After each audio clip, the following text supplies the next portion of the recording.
welcome back to Psychedelics Today. This is Joe Moore, joined by David Tryp, and this is Psychedelics Weekly. How are you today, David? Doing well, yeah. I'm pretty good, Joe. Had a lovely New Year. Happy New Year, mate. Yeah, Happy New Year. Good to go DJ. It was really fun. So, so I guess before we dig into all sorts of fun news, just a reminder to everybody, we've got a really cool new microdosing course that everybody should check out. It's by Adam Bramlage and Jim Fadiman, essentially the first popularizer of microdosing. So really amazing course. A lot of people are loving it. So check that out at Psychedelic Education Center. And we've also got Vital coming up. David, can you give us a little rundown on Vital? Yeah, so we're interviewing students, accepting, making offers, and it's going really well. So this is our 12-month course that, is life-changing. It includes 5 modules, 2 electives, a retreat, a couple of projects. And we have the first early bird deadline, Jan 31, to get some money off and to join the book club in February, March. You need to have been approved by then. And then, it's just, I'm loving it. I just did a webinar to 7 applicants telling them about it, and I'm just loving it. I just get filled with joy. It's transformed my life, to be honest, Joe, and it's been awesome to be part of it and just being, witness to what the students are going through and creating together. It's we did have the intent of it transforming the students a little bit, but I'm pretty overwhelmed or impressed, maybe, is how much they have transformed over the course of the program. Really impressive, and just really excited to see what comes once they're done. And a lot of change, I think, out there. And cool. So yeah, people can check that out at Vital Psychedelic Training or Psychedelics Today. You can get there. And finally, we have an amazing conference coming up March 30 through April 2 in Los Angeles at the Wisdom Art Park in downtown Los Angeles. And we've got some amazing speakers coming up. Sutton King. Are you friends with Sutton, David? Yeah, I just interviewed her on the podcast. She's in New York. Great. Yeah, she's keynoting. That's going to be awesome. Yeah, Hamilton Morris, Dr. Carl Hart, Lynn Marie Morsky, Steve D'Angelo, Dr. Joel Castellanos, one of the leaders in the pain psychedelic space. We did a really great interview with him recently. Courtney Barnes, Los Arias, Amy Duncan. There's just so many great names here. Bram Rector, Julia Mirror, Melanie Pincus. Yeah, I could, fill up the whole podcast just speaking about everybody that's going to be there, but we don't even have the full list listed yet. And some musical artists, Mystic Grizzly, Rafiki, Pamela Parker's Fantastic Machine, and Ruby Chase. We're definitely going to have some more, though. Yeah. And the wellness dome's looking great as well. I don't remember all of the people that are going to be there and the activations and partners, but loads of more, I guess, spiritual, cultural, community-focused events, activities, and just holding space for each other. So there's going to be quite a few things that are going to be relatively spontaneous, I think, there, with people just making magic happen. Exactly. It's going to be amazing. A lot of room for connection, and it's going to be a really cool situation. So if you're free that weekend, please come check it out in Los Angeles. Again, Convergence, just Psychedelics Today, and you can find your way to the Convergence page. All right.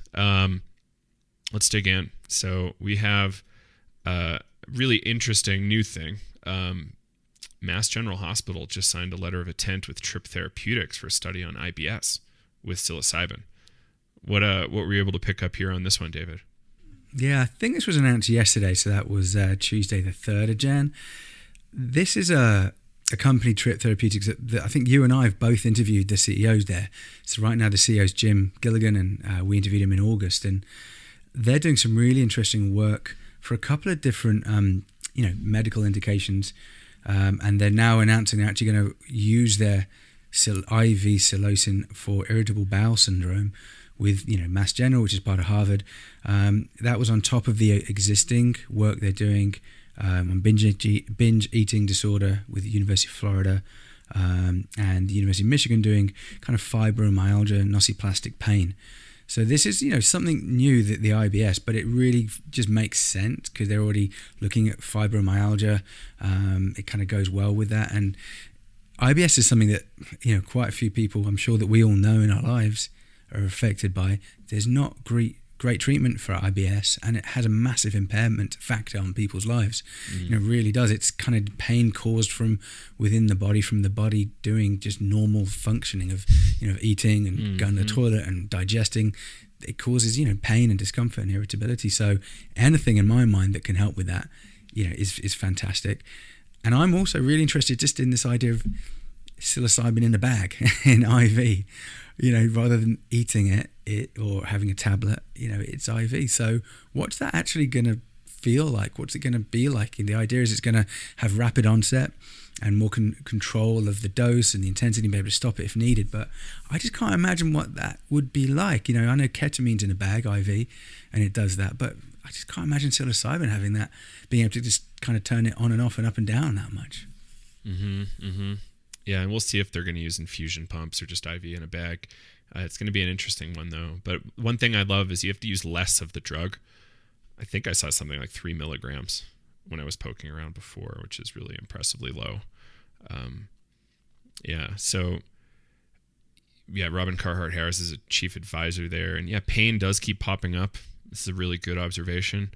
The one thing that came up for me was Charles Nichols' work with DOI and anti-inflammatory, progress there with DOI, and using that for chronic inflammatory conditions and autoimmune conditions. And I think I.B.S. could theoretically be seen as both of those in some ways. I could be really wrong here, but and they had some really good stuff about altering important brain networks. And I think that's a really big deal. So we've heard Court Wing and a number of others talk about pain on the show plenty. So I think maybe we get it at this point, but pain as a signal, like maybe something isn't structurally wrong. There's just not, healthy nerve flow, like clean nerve information going, and everything's actually fine. And maybe this could help sort that out. And we have seen a lot of case reports of this. So it's really exciting to see that happening here. Yeah, and it's acknowledging exactly what you're saying, that there is some kind of a link, we don't quite know it yet, between the gut and the brain. And they're actually saying that some of the endpoints they're going to be measuring are improvements in abdominal pain, but also changes in brain connectivity and responses to pain. And so they're measuring something called visceral hypersensitivity, which is the level of pain and discomfort caused by bodily functions. And I know Johanna and our team is also looking at that gut-brain piece and how psychedelics affects kind of the flora and fauna of the gut.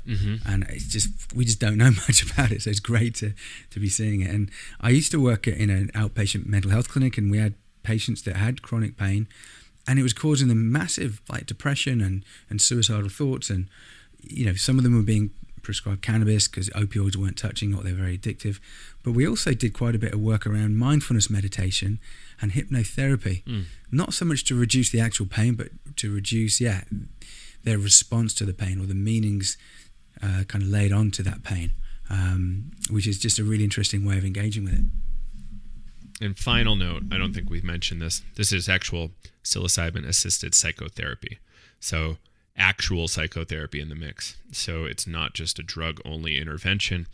Probably learning from MAPS a lot there. And it's hopeful. Yeah, good point. I think with that therapy piece, adding it on, it's saying that there's some kind of behavioral activation that's present here, some kind of learning and healing as well that needs to be talked through and processed, not just here's the psilocyn in a bag or a pump. Yeah, cool. Anything else on this one, David? Nah, just good to see. Cool. It really is nice. So next up, marijuana moment, Kyle Yeager yet again, and I guess Psychedelic Spotlight did a piece. Maria Holianova over there. New York lawmakers file psychedelic legalization bill for 2023. So this is a really interesting one. So we've got 3 Democratic sponsors. This is interesting. Yeah. Linda Rosenthal, Joanne Simon, Karina Reyes, all Democrats. Yeah. So what is the story with this thing, David? It's close to home for you right now. Yeah, I was just in Manhattan last week, and there's a lot happening there. It's a special place, New York. This is New York State, though. Keep in mind, so huge area, massive numbers of people, and the proposal here, the bill would have a massive legalization impact, not just decrim, but legalization of DMT, ibogaine, mescaline, psilocybin, psilocyn. So it's kind of natural plant or fungus-based hallucinogens, the initial kind of wording of the bill is. And it goes really far. It's legalization again, folks. This is possession, use, cultivation, production, creation, analysis, gifting, exchange, or sharing by or between people aged 21 and over. And it's kind of consistent with what we've seen in other places, Joe, around, really focusing on kind of the natural compounds and not the synthetic LSD, MDMA, but also it's excluding the natural compound of peyote. It seems to be this is like the pattern, the trend that we're seeing. And I'm obviously happy that, peyote is not there, because for me, I think there's really important reasons around stewardship, sustainability, protection, just to kind of hold off on the peyote piece. But I do have this question. Well, what about MDMA and LSD? Why are they kind of not being included in these pieces? Because they're used, a lot, and they've. I think it's only because of political practicality, and I hate to say it that way, but I think that's the only reason. Because obviously we have better data, with MDMA than almost anything right now, right? But I just think that people aren't ready to accept drugs like actual chemicals. I don't know. What's your sense? Do you feel the same way? I don't know. I probably think it is easier around, plants because they have more traditional use. Maybe it's easier to prove that what something is when you can look at it and touch it and it's not just a white powder or a piece of blotter paper. It's harder to know, like, with dosages. But yeah, I think this is a really, awesome move. I have to say that kind of unreservedly, especially because it's got some cross-cutting intentions between different kind of realms of law and regulations on the state level: penal law, public health, labor law, vehicle and traffic, health insurance companies, and employees. So they're basically saying, regardless of what the federal law says around these medicines, employers, police, you can't enforce those federal laws against you, and state police and can't assist federal investigators or prosecutors doing that work, which is, I think that's really important, especially around employment law, because a lot of folks are using these medicines at the weekend and then going to work on a Monday or whatever it might be. So it just gives them a bit of normalization, similar to alcohol. You can't have your children taken away if you're having a drink of alcohol, but right now you can for eating mushrooms, and I've seen that happen. So this is kind of changing that law. Yeah, it's hopeful. I love that it's happening in New York. I have my doubts that it'll pass this time around.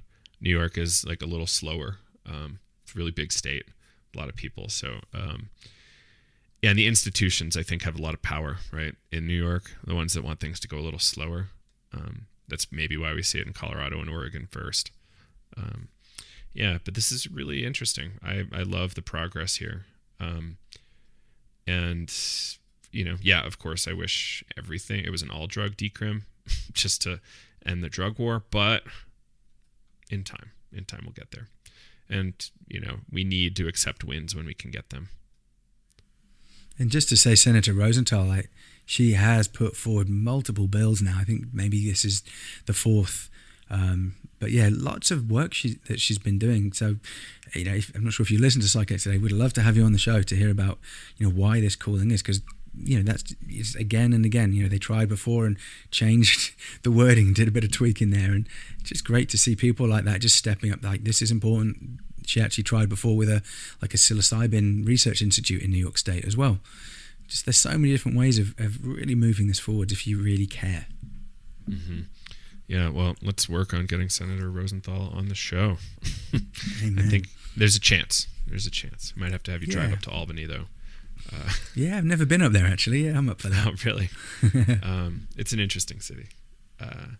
Cool. Anything else on this one before we jump to the next one? That was it. And the next one, before we jump to the next big story, I wanted to squeeze in a quickie. Sure. Just sticking with New York, Joe. So last week was a big day in New York. We've all been kind of waiting for it to happen. When is the first cannabis dispensary going to open up? And it's been delayed and delayed and delayed. New Jersey's opened up quite a few now.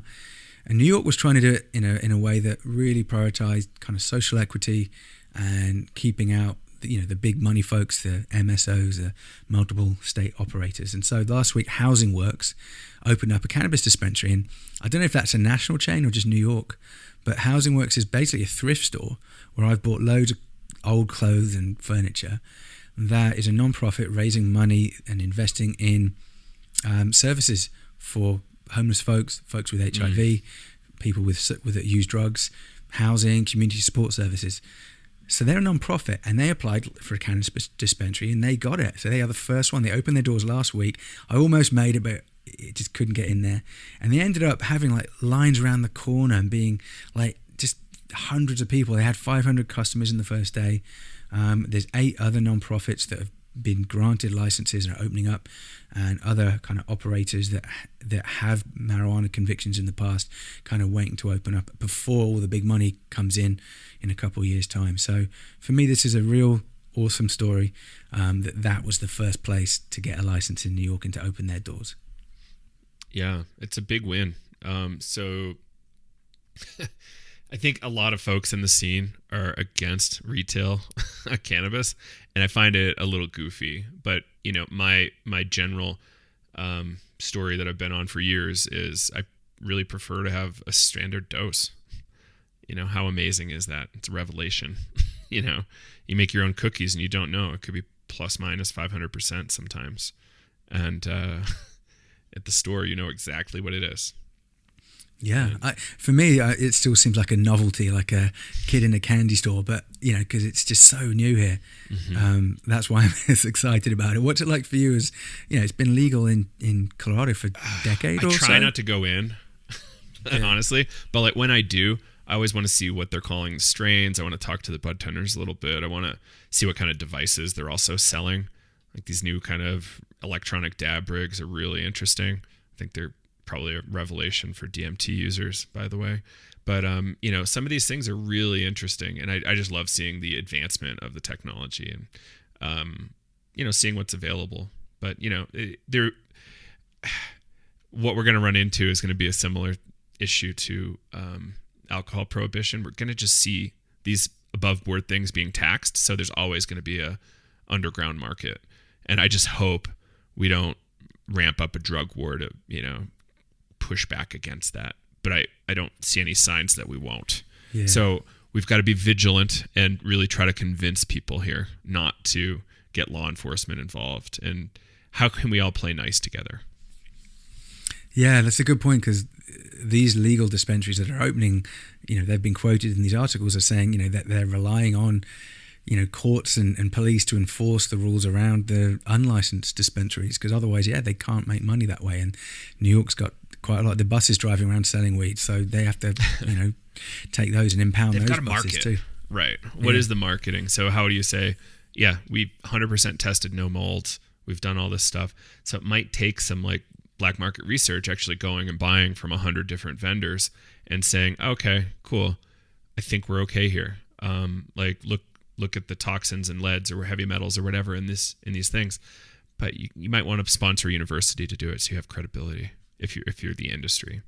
Yeah, but it's going to be a hard fight, no doubt. Yeah, so let's just hope more people aren't going to go to jail as a result of legalization. But markets do what markets do. And, more people having safer access is important. All right. Yeah. But what I've seen, man, is a lot of people just fading out of the black market here. Yeah. Like as growers, they're just like, I can't make money doing this anymore, so why would I try? But that's not just because of legalization. It's because of technology improvements, less electricity at scale, less water at scale, things like that. Interesting. Yeah. Yeah, climate change is going to affect it. I know we don't want to go there because we talk about that a lot, but yeah. Okay, exactly. So the next article we got, Joe, is in Canadian, up in British Columbia. And we're talking a lot about decriminalization. Yeah.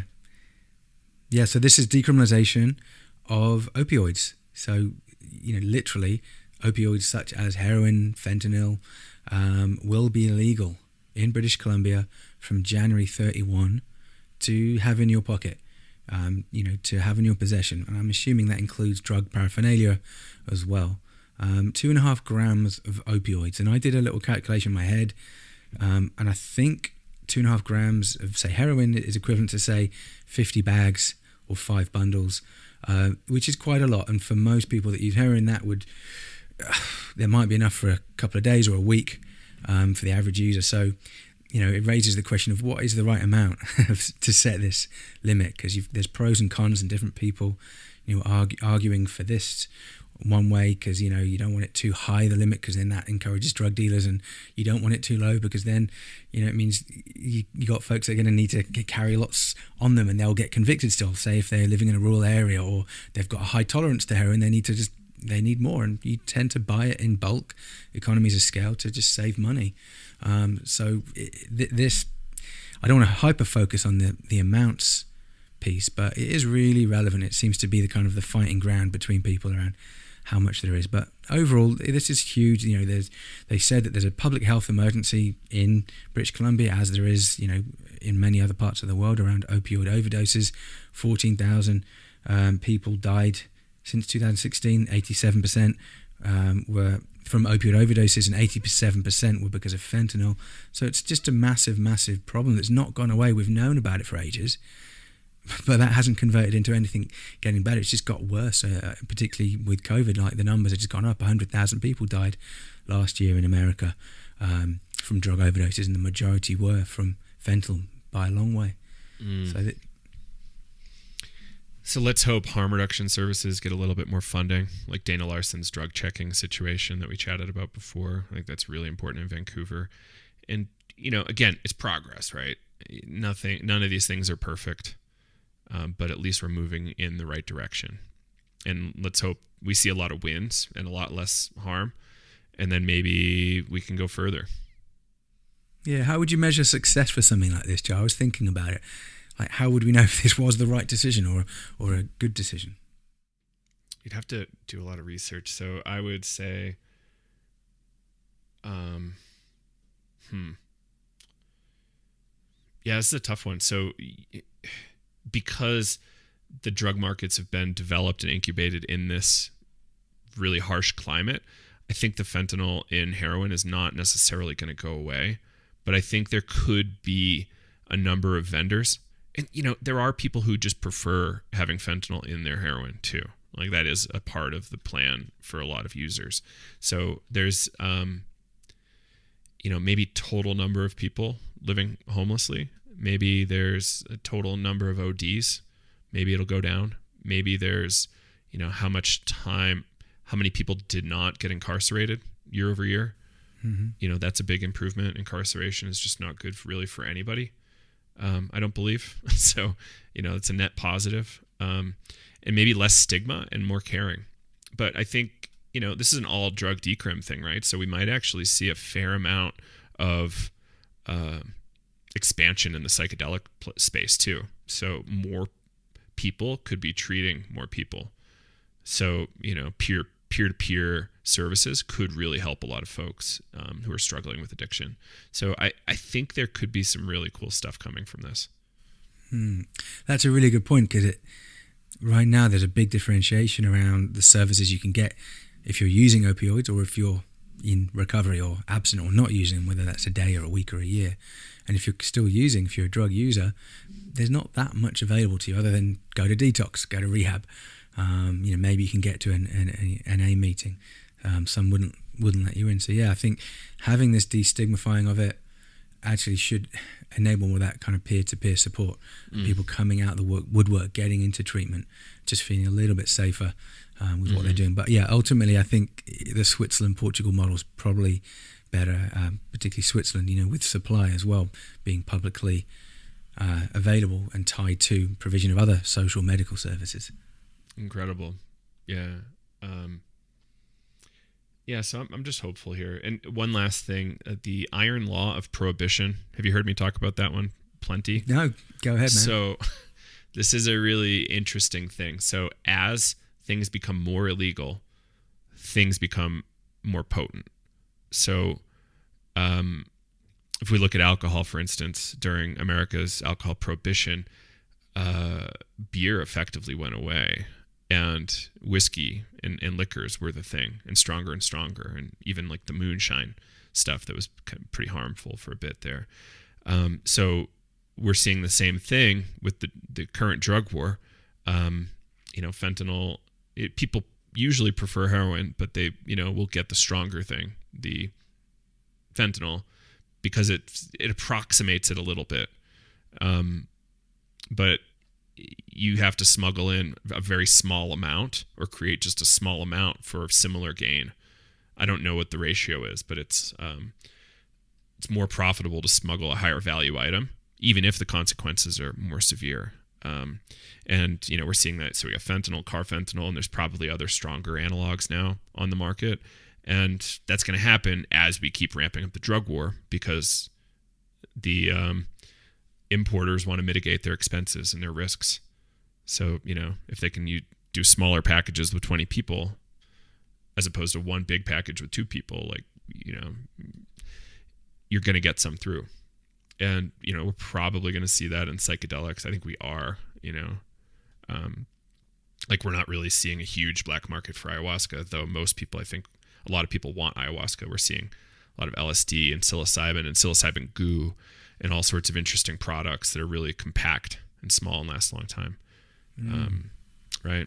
So iron law of prohibition is a really important thing that people should be aware of when thinking about the drug war. So the more severe the penalties, the more people are incentivized, because there's higher prices and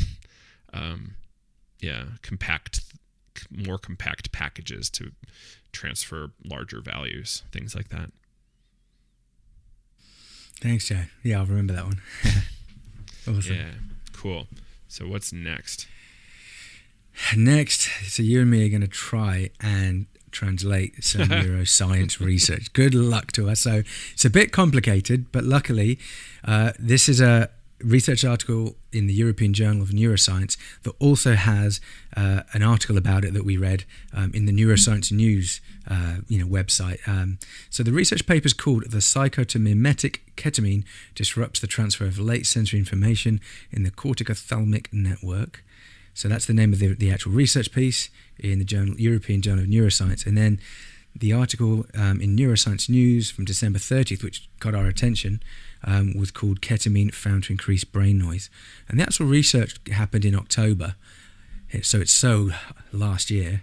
But this article just came out December 30th that popped up in our feed. So the way I'm seeing it is it's an article that has particular use and relevance for folks, researchers that are interested in studying psychosis, so I guess prominently schizophrenia, and understanding the kind of neurological patterns, particularly between beta and gamma waves, that ketamine creates and triggers in the brain, and how that is similar to psychosis. And so therefore just trying to understand the process a little bit deeper. So it's not saying that ketamine causes psychosis, but it's kind of going back to that psychotomimetic conceptualization of psychedelics, as I think in the 50s, 60s as well, a lot of therapists took psychedelics to give them more of a experiential understanding of what psychosis was like. That so was they the were talk actually track. So this is kind of going back to the old research of the 60s, just to get an understanding of so we can study what ketamine is like, and this is primarily on mice and looking at their brain waves with little electrodes kind of stuck in their heads, but trying to get a sense of this is how potentially how schizophrenia develops, and how the NMDA receptors have relevance there. So that's about as much as I could grasp. How about you?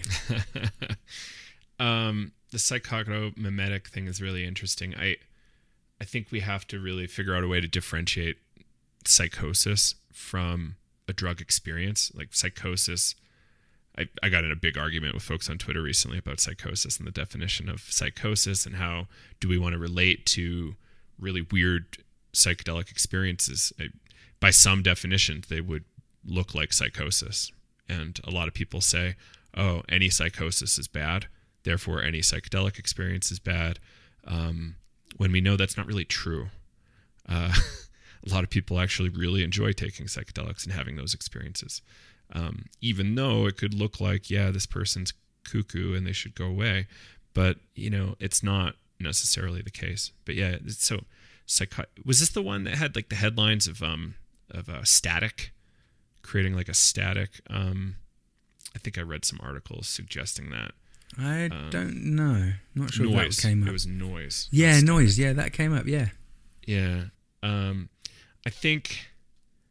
Yeah, I don't know. It's interesting, right? Like the way they wanted to talk about it was a little goofy to me, coming from a CAP perspective. And like we know CAP seems to do well. So maybe some noise could distract from those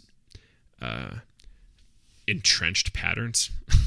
Is that what do we want to call that? Entrenched patterns, like rigid structures and patterns, thinking patterns, chronic rumination. Yeah, I think it uses the word entropy here, kind of background noise of the brain. I think actually there's an article that Robin Carter Harris just put out this week. We can cover it next. And Manesh Gurn actually was a co-author, one of our friends and teachers. And funny enough, Martin Stacey, who's our animator, he worked with us on our Vital stuff. He actually did an illustration for it as well. And I think it was looking at the channels of the brain, and how kind of looking at the default mode network and how psychedelics, that idea of the fresh coat of snow. So I haven't looked at the paper. It's not just about that. But yeah, hopefully we can get Manesh on to talk about it, or Robin. That'd be great. Yeah, and Manesh is heading that way pretty soon, I think, to the West Coast to work with Robin in San Francisco. Yeah, that would be really cool if he makes that happen. Yeah. So one thing I was a little I wanted to ask you about here, like one of the last comments you had, Project 1000 at Mount Sinai. Yeah. So reading this paper made me, I've worked with people that have schizophrenia quite a lot in the past, and particularly people that were prodromal, that had kind of the early onset or early symptoms of developing schizophrenia. And so when I was working in an inpatient psych unit in Manhattan at Mount Sinai, our unit had a program called Project 1000 that was taking a number of years to do, I think it was functional MRI scans, so with contrast, to get MRIs of 1,000 people that were in that prodromal early stage of schizophrenia, just to try and understand what is happening in their brain right now. So let's get 1,000 people's brain snapshots and try and see what's the pattern here, because we still really don't know what causes it. We know there's some genetic markers and quite a strong, at least 50% genetic piece there.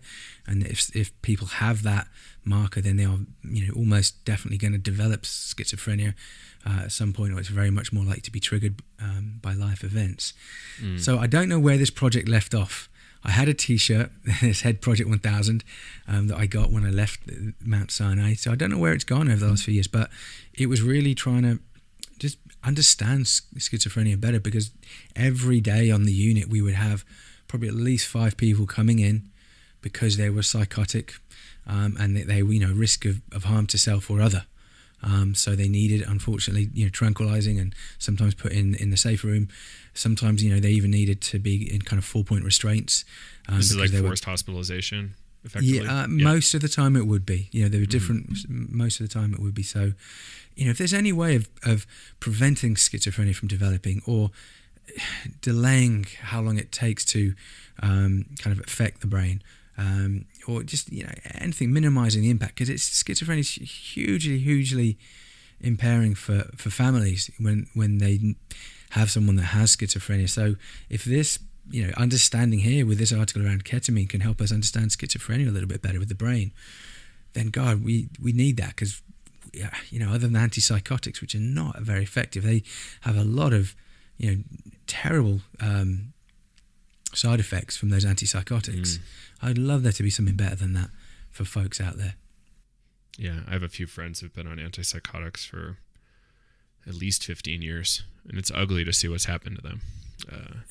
Yeah. And what is this about ECT for early episode? Psychosis. I don't know. Okay. Yeah, this was, so ECT, electroconvulsive therapy, it's still used, and it's been used, a lot more, particularly, it's improved a lot. Yeah, big time. Still big not time. anything I would tell people to do. Yeah, but I wasn't sure about it for psychosis. I was used to it being used for like depression, catatonia, maybe to break a mania. But that what did you heard, Joe, about being used for psychosis or early psychosis? Oh, I just saw your note there. ECT for early psychosis with Professor Dennis Charney. Okay. Yeah, like just the risk factors from ECT make me not super love it. Like I hear there's some issues with short or long-term memory, and maybe some other things as well. But compared to what we were doing 20 to 80 years ago with this stuff, it's come so far. So the harm profile has gotten way lesser, right? It's just I would prefer to see people use psychedelics first, but that's why we're biased. We're at Psychedelics today, so yeah. But we have to see this stuff come through the FDA first for all sorts of conditions before psychiatry is willing to really wholeheartedly endorse it and jump in, right? Yeah, it's good to have options, and both options above ground and below ground. And you just mentioned Dennis Charney at Mount Sinai. So he's the professor there. And he was one of the early adopters of ketamine treatment, actually, for depression that was happening at Mount Sinai, along with Amanda Itzkoff. So, some good pioneering work that was done in the early days before ketamine became so cool. Right. And yeah, like what if we could use ketamine infusions instead of ECT, right? Like maybe there's something there. So, I wish I understood neuroscience better. Maybe I need to go back to school. But, folks just know that there is really cool work being done by folks who aren't known entities in the space. And, just stay tuned for more really amazing neuroscientists and researchers to come forward with some really great revelations. Awesome. Yeah, cool. So I guess that's it, right? That was all we had for this weekly update. Yeah, so some good breaking news there. And there'll be more next week. Oh, it's endless news. It's really accelerating. I don't even know that we really talked about California adequately last time around. So more and more coming. New Mexico has some really cool stuff happening. A friend of ours is down there doing some really impressive work. And it's a really different type of initiative. So I'm hopeful to get Marissa on soon to jump into that. Versus the person in New Mexico, not our team member. Hi, Marissa. We should have we should have some more time put to Colorado and Oregon and other places like that in California, and there's so much happening. It's really good to see. And stay tuned, folks. We're launching a whole new show with John Dennis about Oregon really soon. We'll probably be having a Colorado specific show. Just there's so much we need to dig into around these states to hopefully be really helpful stewards and make sure the bills turn out the best they can. Cool. So, all right, rundown again. So Vital, check that out. 12-month training program. You not only do you get all sorts of training from top tier experts worldwide, you get a retreat with the Vital team. And what else do you get? World-class instruction. You get a lot of time with peers. Because we kind of group you up with a group of 20 throughout the program, and you get really close with them throughout the year. We're looking at ways of getting people to kind of like an alumni association together of sorts, so people can keep networking and helping each other and helping improve the world as well. Anything else in Vital? Yeah, just that community piece you mentioned there. That for me has been just massive, and we can't make that happen, but they can, so they have, and it's great to see that they really have made that happen. Yeah, it's really great. Absolutely. So Vital Psychedelic training, check that out. Convergence, March 30 through April 2. It's going to be amazing. So many great folks there. Just so many. I think Marissa from New Mexico is on our panel, one of our panels to talk about legalization in New Mexico. So that's going to be amazing. Yeah, I'm just really excited. It's endlessly exciting to me. And it's all I've been thinking about really since October, I think. Even before Burning Man, probably. We love psychedelic conferences, but we've never been to our own. So, I love parties, especially being the host of a party. So, it's going to be interesting being on the other side of it. Yeah. And again, the microdosing course with Adam Bramlage. Adam put together this with Jim Fadiman, and it's probably the best microdosing course out there, covering the science, the history, and much more. He even talks about some very under-discussed material about the first evidence of microdosing in history. So it's really cool. And I think that was in Australia, actually. So Who knew? And I think that's it for now. Thank you, David. Yay. Thanks, Joe. Thanks for listening, folks. All right. Until next time, this is Psychedelics Weekly. Catch you on the next episode, everybody. Bye-bye.